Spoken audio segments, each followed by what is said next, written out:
Hi, and Merry Christmas to you, and welcome to another edition of Carol in the City video update. Um, I just wanted to talk about something a little different this time.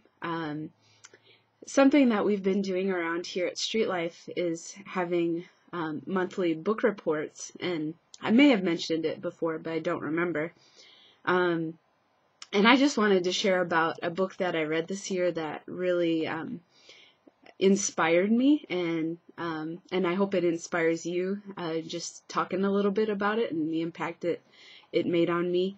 And I read it back in June, and I'm not joking that I read it in probably 5 days, and I just could not stop reading it. It was so much of a page turner, and it was actually a missionary biography about a man, a young man, 19 years old, that went to South America, to Venezuela, and then up into Colombia, I think, to try and find this remote tribe of Indians to minister to and preach the gospel to. And this is, I think, back in the 60s. And so this is the tale of his life story, how he got where he ended up, and the whole process it took for him getting used to the tribe. And they were actually a hostile tribe, like they would kill outsiders. So he was taking great risk with his life at 19 years old, and he basically went by himself. He had no support when he ended up in Venezuela after he left Minnesota. And so that was just a big step of faith and an adventure for him. And he learned many life lessons along the way, and things that just built up his faith and his courage to be able to go into this tribe. And he really persevered to try and find this tribe, because nobody knew where they were, and they were too afraid to find out. So he was really on his own, and he only had the Lord to lead him and guide him and encourage him along the way. And that story just really inspired me, because of all the challenges that he faced along the way, and yet he persevered. And then in the end, when he finally finds the tribe, he can't communicate with them because he doesn't know the language. Nobody knows their language. And so he has to spend each and every day just observing their way of life, their culture, listening, trying to figure out the language. And finally, after about 5 years, he's starting to get a handle on the language and the culture, and he's made friends with a young man in the tribe who begins to affectionately call him Bruchko, which is the name of the book.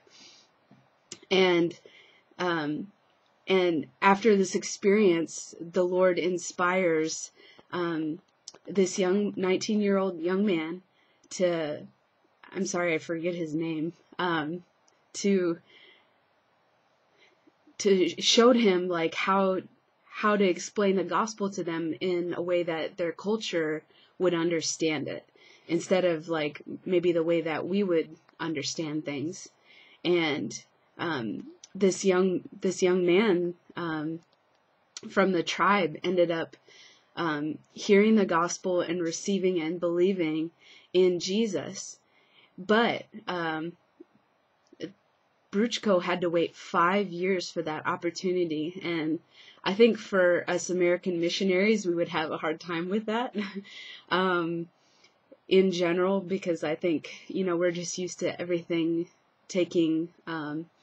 being quick and fast paced, and especially here in New York City, where everything is fast paced.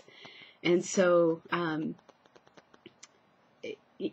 was just inspiring to me in so many ways, that it's worth it. That every step along the way, God was doing something in Bruchko's life. He was forming him into to be more like Jesus, and to have his heart and passion getting at his motives, so that his motives would be right. And and God wanted to impart, his burden for the people, and not making sure that Bruchko's heart was in the right place. And so many like character things with prayer and being alone. This 19-year-old young man, Bruchko, was alone so much of the time. Can you imagine how that felt, being isolated? And I know, like, at times I've battled loneliness, and I'm surrounded by people who speak my language and know my culture. So how hard and difficult that must have been for him. And yet, in the end, he just saw the goal and the prize, and he persevered, and it was worth it to him. So I just wanted to share a little bit about that with you, and it inspires me to continue to persevere where I am here in New York City, and there's lots of things happening, and things that we're still waiting to see happen, that I'm still waiting to see happen, and maybe things I'll never will see happen, but it's for the cause. It's for Jesus. That's the most important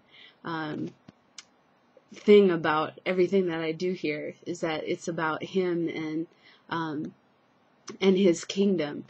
And so it inspires me to just keep going and persevering. And now it's been 7 years since I've been in New York, and I have a strengthened resolve even now to just continue the work that the Lord has placed in my life for him, and learn those lessons along the way that he has for me.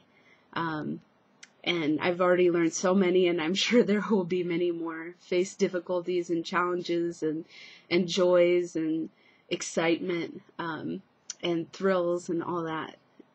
And yet it's just so cool to see what God has done and who Jesus is in my life and to those around me.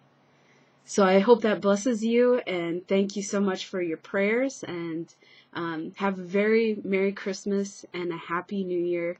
May the Lord bless you in 2011.